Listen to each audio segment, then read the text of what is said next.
বজ্রপাতে মৃত্যু হলো 3 জনের, ঘটনায় আহত 1।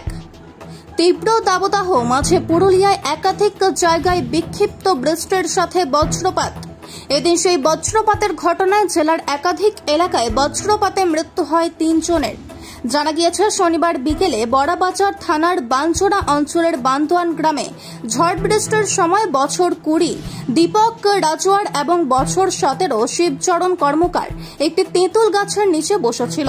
সেই সময় আচমকায় বজ্রপাতের ফলে সেখানেই তারা লুটিয়ে পড়ে। এরপরে স্থানীয়রা তাদের উদ্ধার করে পুরুলিয়া দেবেন মাহাতো গভর্নমেন্ট মেডিকেল কলেজ ও হাসপাতালে নিয়ে গেলে চিকিৎসকেরা তাদের মৃত বলে ঘোষণা করে। অন্যদিকে বজ্রপাতে গুরুতর আহত অবস্থায় বিহারের বাসিন্দা 42 বছর বয়সী সুরজ প্রসাদ নামের এক ব্যক্তিকে পুরুলিয়া দেবেন মাহাতো গভর্নমেন্ট মেডিকেল কলেজ ও হাসপাতালে নিয়ে এলে চিকিৎসকেরা তাকেও মৃত বলে ঘোষণা করেন।